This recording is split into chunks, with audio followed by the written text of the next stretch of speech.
사랑하는 성도 여러분, 주 안에서 평안하셨습니까? 7월 첫 번째 주일입니다. 7월에도 여러분과 가정에 좋은 일들이 많이 일어나기를 바랍니다. 오늘 저녁에 우리 선교팀이 태국으로 출발합니다. 토요일 날 돌아오게 되는데 선교팀 그리고 우리 유초동부, 중고동부, 청년부, 수련회가 주로 7월 달에 밀집되어 있습니다. 여러분 기도해 주시고 그리고 또 함께 이 일에 참여해 주시기를 바랍니다. 현 시대를 규정하는 단어 중에 하나가 분노사회입니다. 분노사회라는 책도 나와 있습니다. 뉴스를 접하다 보면 우리 사회가 분노사회가 맞는구나 그런 생각을 하게 됩니다. 참으로 안타까운 것은 분노를 참지 못해 벌어지는 각종 분노 표출입니다. 각종 충동적인 범죄들, 인터넷상에 익명으로 조롱하고 모욕하는 인격살인, 그리고 우리 사회 곳곳에 벌어지고 있는 반대를 위한 반대, 분노를 위한 분노, 이런 모습들을 보게 되는 것입니다. 물론 우리는 사회 안에 있는 불의, 부정, 모순, 불평등에 대해서 분노하고 바르게 고쳐가야 합니다. 그러나 동시에 우리 그리스도인들은 오늘 이 사회 속에서 어떻게 살아가야 될 것인가? 이 사회 속에서 우리가 해야 될 역할은 무엇인가? 이런 부분들을 찾아야 될 것입니다. 나는 왜 우리 사회가 분노 사회가 되었을까? 심지어 어떤 사람들은 우리나라는 분노 공화국이다, 이런 표현을 쓰기도 합니다. 그 이유를 다양한 곳에서 찾을 수 있지만 스트레스라는 단어 속에서 찾을 수 있을 것입니다.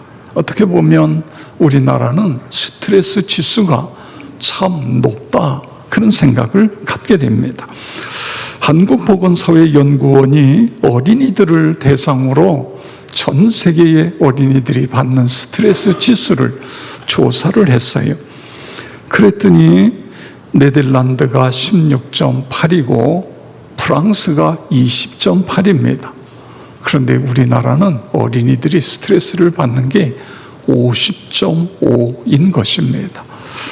그러니까 우리나라 아이들이 이 공부 때문에 받는 스트레스가 다른 나라보다 2배, 3배 그렇게 많다는 것입니다. 여러분 자녀들에게 계속 공부해라 이런 이야기를 하는 게 아니라 스스로 공부할 수 있도록 그렇게 분위기를 만들어주는 것이 참 중요하다, 그런 생각을 갖게 되어집니다. 행복지수를 보면 세계 148개국 중에 우리나라가 118번째의 행복지수가 도달되어 있다. 그러니까 우리나라 사람들은 행복하지 않다, 이런 이야기입니다. 이런 모든 것들을 종합해 볼 때에 분노사회라는 말을 이해할 수 있지 않겠는가? 우리의 사회가 그렇습니다.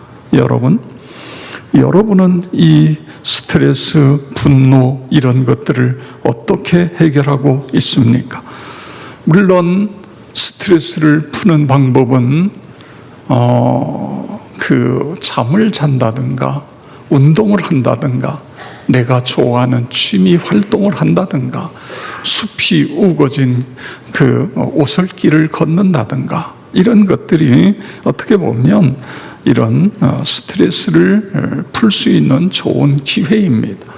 그런데 이제 많은 경우에 의학 전문가들의 이야기를 들어보면 스트레스를 푸는 것과 그리고 스트레스를 그냥 있는 것과 한국 사람들이 혼돈을 한다는 거예요. 그냥 잊어버린다. 이거는 그냥 스트레스가 계속 쌓이는데 그냥 그걸 내가 모른 척 하는 거예요. 예를 들어서 술을 마시고 노래방에 가서 소리를 지르며 노래를 부르고 친구들과 모여서 스트레스를 떨면서 스트레스를 푼다고 생각하는데, 물론 풀 수도 있지만 많은 경우에는 그냥 스트레스를 그 순간 잊는다는 것입니다. 그 순간에 잊는다는 거예요. 스트레스를 만약 풀었다고 한다면 마음에 여유가 생기고 생각에 전환이 일어나고 그리고 다시 에너지가 생겨나야 된다는 거예요. 그래서 내게 스트레스를 주었던 것에 대한 내 생각과 감정이 바뀌어지는 것입니다. 아, 정말 내가 그렇기 때문에, 그것 때문에 내가 괴로워할 일은 아니었는데, 그러면서 그 일로부터 자유하게 되어지고, 이런 것이 스트레스를 푸는 것이라고 그렇게 전문가들은 이야기를 하고 있습니다. 오늘 이 과도한 스트레스로 인해서 우울한 사회, 분노 사회 속에 그리스도인들이 어떻게 살아가야 되느냐, 그런 말씀인 것입니다.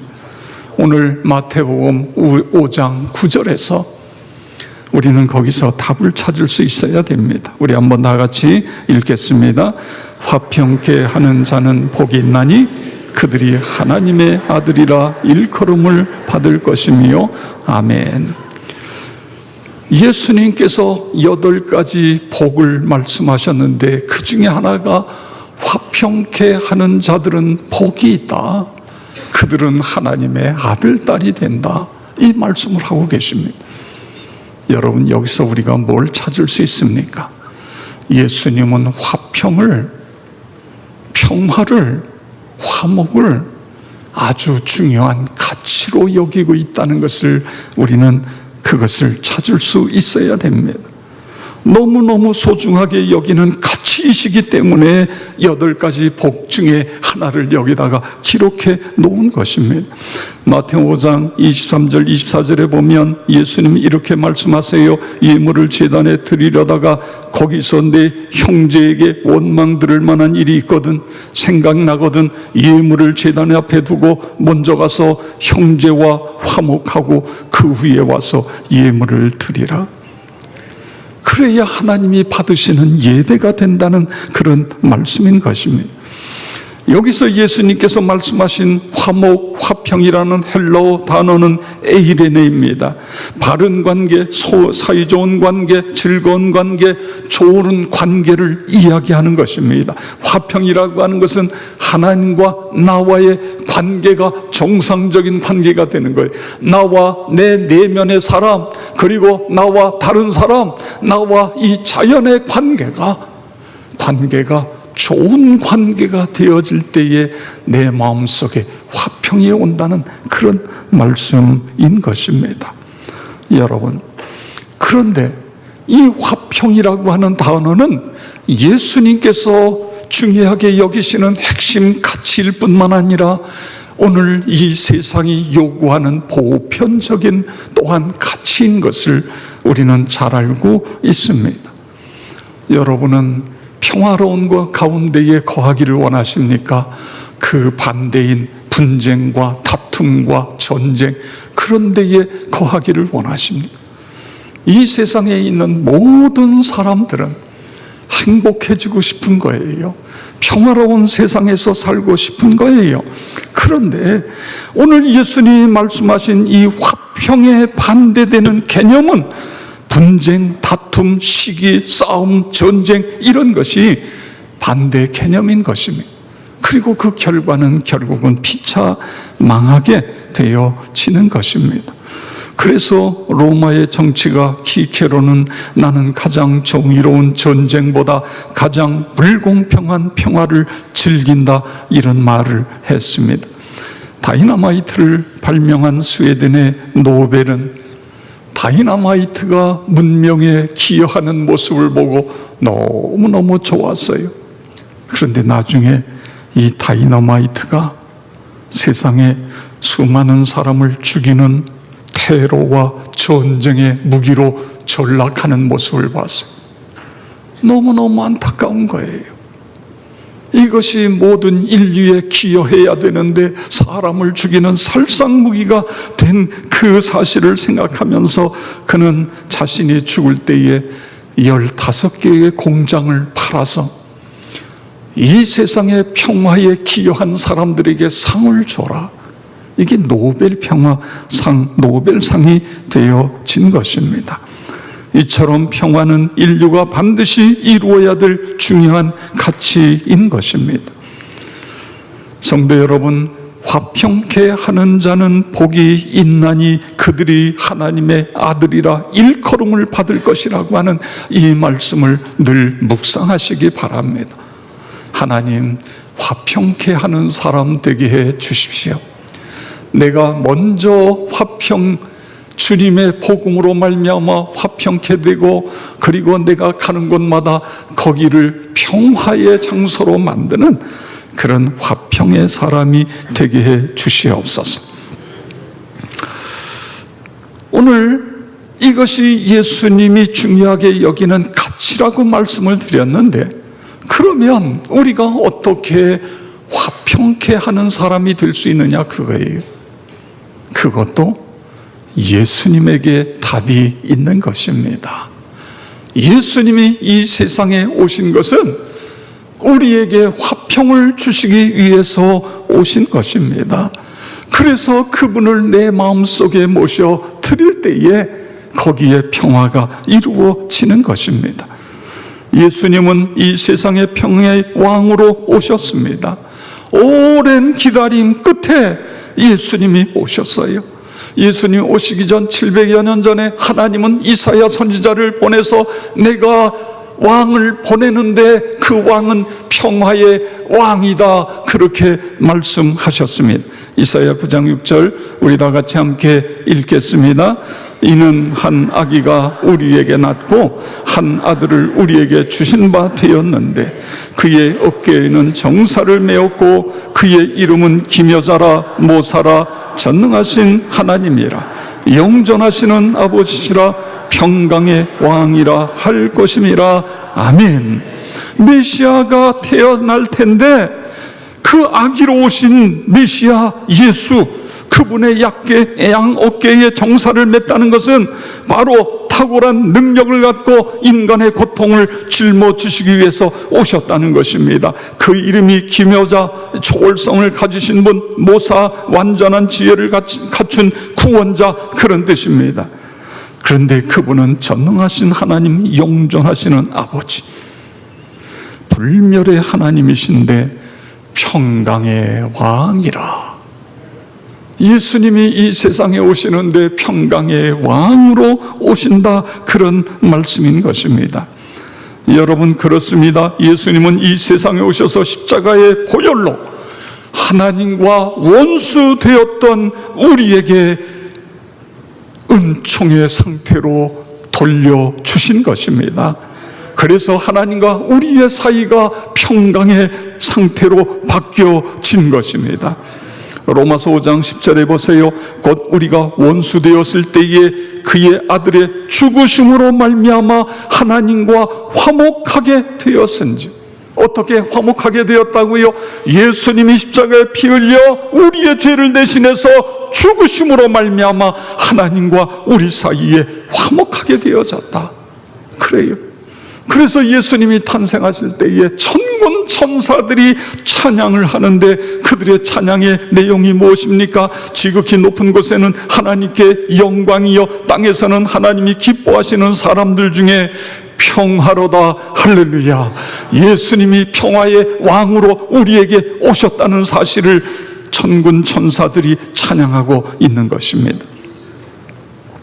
예수님께서 하신 말씀인데 요한복음 14장 27절 우리 다 같이 함께 읽겠습니다. 평안을 너희에게 끼치노니 곧 나의 평안을 너희에게 주노라. 내가 너희에게 주는 것은 세상이 주는 것과 같지 아니하니라. 너희는 마음에 근심하지도 말고 두려워하지도 말라. 아멘. 이 제자들이 예수님 십자가 지신다 그러니까 다 두려워하고 불안해하는데 그때 예수님이 무슨 이야기를 하시는 거예요? 내가 너희에게 평안을 끼친다. 내가 너희에게 주는 건 세상이 주는 것과 같지 않다.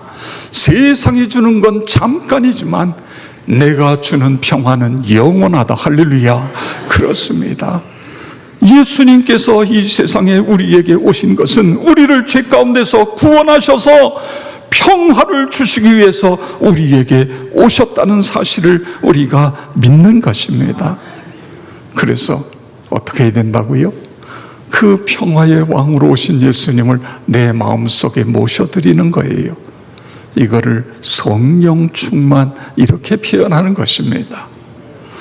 갈라디아서 5장 22절, 23절, 24절에 무슨 이야기를 하고 있지요? 성령의 9가지를 이야기하고 있어요. 오직 성령이 너희에게 임하시면 오직 성령의 열매는 사랑과 희락과 화평입니다. 성령 충만하고 성령의 임재 속에 살게 되면 열매가 열리는데, 사랑의 열매가 열려요. 기쁨의 열매가 열려요. 그리고 화평, 화목의 사람이 되는 거예요. 평화의 사람이 되는 거예요. 여러분, 성령 충만하셔서 이런 열매가 여러분에게 계속 열려지기를 주의 이름으로 축원합니다. 그렇습니다. 그래서 우리가 알아야 될 것은 이 화평, 평화는 예수님이 가장 소중하게 여기는 가치이시고 또 인류의 보편적인 가치입니다.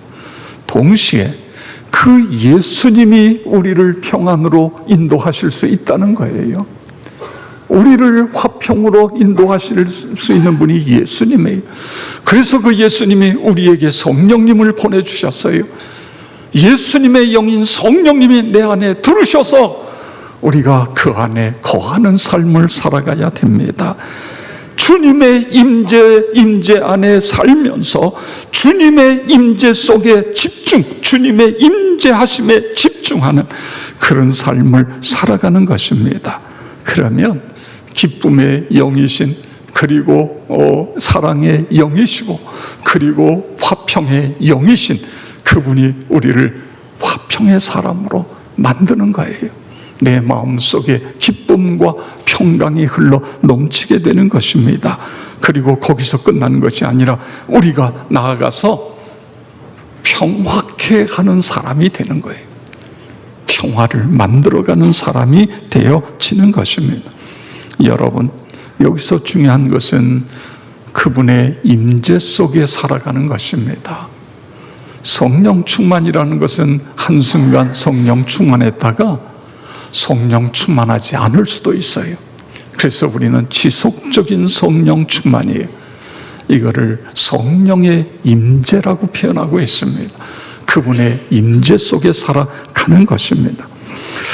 미국의 유명한 부흥사 휘틀이라는 분이 있습니다. 어느 날 친구가 그 당시에 너무너무 사람들이 잘 부르고 은혜를 받는 찬송가를 가지고 불평을 하는 거예요. 아니 세상에, 매 시간이 뭐야? 매 시간이 아니라 매 순간. 그래서 every moment, 매 순간이지, 이런 이야기를 해요. 그런데 이 이야기를 듣는 순간에 너무너무 충격을 받았어요.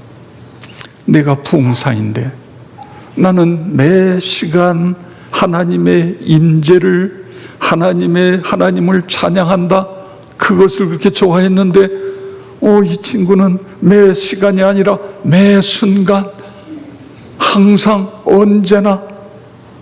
그래서 여기서 큰 감동을 받아가지고 본인이 찬송시를 썼어요. 그 찬송시가 407장입니다. 우리 407장 부르는데 여기에 보면 언제나라는 단어가 16번 나와요. 언제나. 이건 뭐냐면 매 순간마다 언제나. 우리 1절, 2절 뜻을 생각하시면서 함께 부르도록 하겠습니다.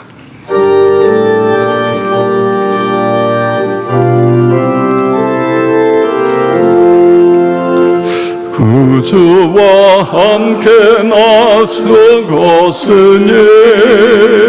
구주와 함께 나살았도다.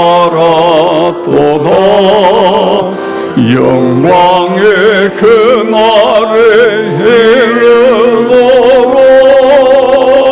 언제나 주만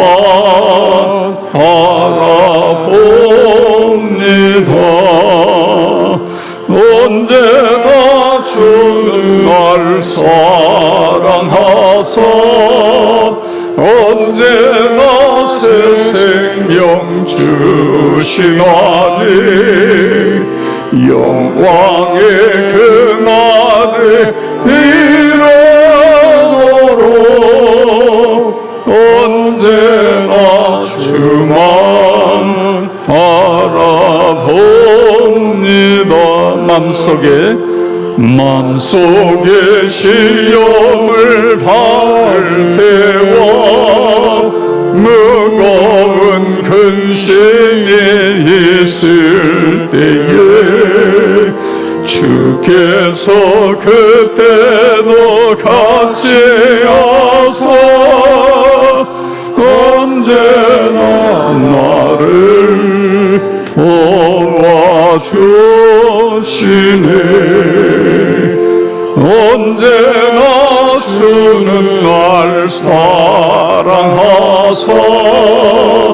언제나 새 생명 주시나니 영광의 그날에 이르도록 언제나 주만 바라봅니다.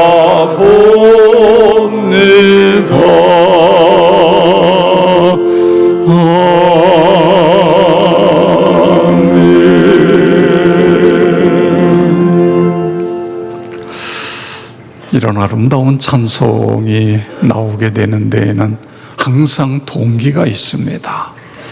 언제나 주는 날 사랑하사 언제나 새 생명 주시나니 그래서 나는 영원토록 그날의 영광의 그날이 이르도록 언제나 주만 바라봅니다.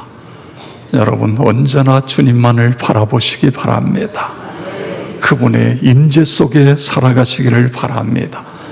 그러면 우리는 평화의 사람이 되고 내 마음의 평화가 오고 그리고 우리가 가는 그곳에 평화를 만드는 그런 삶을 살아가게 되는 것입니다. 우리는 하나님의 임재 속에 살아가면서 기도하는 것입니다. 하나님이 주시는 평강으로 차고 넘치게 해 주십시오. 내가 가는 곳마다 그곳에 평화가 흘러 넘치게 해 주십시오. 그렇게 기도하는 것입니다. 빌립보서 4장 6절 7절 우리 다 같이 읽겠습니다. 아무것도 염려하지 말고 다만 모든 일에 기도와 간구로 너희 구할 것을 감사함으로 하나님께 아뢰라. 그리하면 모든 지각에 뛰어난 하나님의 평강이 그리스도 예수 안에서 너희의 마음과 생각을 지키시리라. 아멘. 너희의 마음과 생각을 무엇이 지켜요? 평강의 하나님이 우리에게 평강을 주셔서 그렇게 지켜주신다는 말씀인 것입니다. 여러분, 우리는 가정에서, 일터에서, 교회에서 서로 상처를 주고받을 수 있습니다. 상처를 주고받는다는 건 가까이 있다는 거예요. 먼 데 사람에게 상처를 주거나 상처를 받지 않아요. 모르는 사람에게 그래요. 가까이 서로 살다가 보니까 상처를 주기도 하고 상처를 받는 거예요. 그러면 여러분 어떻게 해야 됩니까? 내가 상처를 받았으니까 나도 또 상처를 줘요? 그거는 계속 악순환입니다. 상처를 받았을 때에 그 상처를 가지고 하나님께 나아가 기도하는 것입니다. 하나님, 너무너무 마음이 아프네요. 제 마음이 너무 고통스럽습니다. 하나님, 저의 이 아픈 상처를 어루만져 주세요. 상처를 십자가의 보혈로 씻어 주세요. 기도하면 주님의 십자가의 보혈로 우리의 상처를 다 깨끗하게 씻어 주시잖아요. 그래서 내가 먼저 손을 내밀 수 있게 되어지는 것입니다. 이것이 바로 우리 성결한 그리스도인들에게 주시는 놀라운 축복이에요. 우리가 기도해야 됩니다. 기도할 뿐만 아니라 그렇게 먼저 다가가는 거예요. 노력하는 것입니다. 로마서 12장 14절에서 18절에 있는 말씀을 보면 너희는 박해하는 자를 축복하라. 축복하고 저주하지 말라. 즐거워하는 자들과 함께 즐거워하고 우는 자들과 함께 울라. 서로 마음을 같이하여 높은 데 마음을 두지 말고 도리어 낮은 데 처하며 스스로 지혜 있는 채 하지 말라. 아무에게도 악을 악으로 갚지 말고 모든 사람 앞에서 선한 일을 도모하라. 할 수 있거든 너희로서는 모든 사람과 더불어 화목하라. 이 말씀은 뭐지요? 그렇게 노력하라는 거예요. 너희는 할 수 있거든 너희로서는 모든 사람과 더불어 화목하라. 이것은 그렇게 노력하라. 성경에 보세요. 화목하라고 하는 말씀이 얼마나 많은지 몰라요. 이런 명령이 얼마나 많은지. 이거는 우리가 이제 성령의 임재 속에 살면서 그렇게 살도록 우리가 노력해야 된다. 그런 말씀인 것입니다. 여러분, 노력하는 그 자세, 그 태도가 중요하다는 걸 이야기하고 있는 거예요. 인간은 습관에 의해 그의 인생길이 달라지는 것입니다. 그래서 성경은 우리에게 뭘 말씀하시죠? 항상 기뻐하라. 쉬지 말고 기도하라. 범사에 감사하라. 이는 그리스도 예수 안에서 너희를 향하신 하나님의 뜻이니라. 그것이 습관이 되도록 하라는 거예요. 언제나 기뻐하고 기도하고 감사하는 것이 습관이 되도록. 그런 것처럼 우리가 평화를 만드는 것도 그렇게 습관을 만들라는 것입니다. 그래서 피스메이커로 그렇게 살라. 그런 말씀인 것입니다. 성도 여러분, 화평은 주님이 기뻐하시는 중요한 가치라는 걸 우리가 알아야 돼요. 그것뿐만 아니라 인류가 중요하게 여기는 가치입니다. 그런데 그 주님이 그걸 중요하게 여기실 뿐만 아니라 그 화평을 주시는 분이 주님이신 거예요. 그래서 우리가 주 안에 거하는 것입니다. 성령 안에 거하는 거예요. 성령의 임재 속에 살아가는 거예요. 성령의 임재 속에 살아가며 그분에게 기도하는 것입니다. 그리고 그분의 은혜 속에서 이것이 습관이 되도록 그렇게 만들어가는 것입니다. 여러분, 그렇게 하심으로 말미암아 화평케 하는 자는 복이 있나니, 화평케 하는 자는 복이 있나니. 하나님, 내가 그 복의 주인공이 되게 해 주십시오. 하나님의 아들, 딸이 되어진다. 하나님의 아들, 딸로 살아가게 해 주시옵소서. 그렇게 되어지길 주의 이름으로 축원합니다.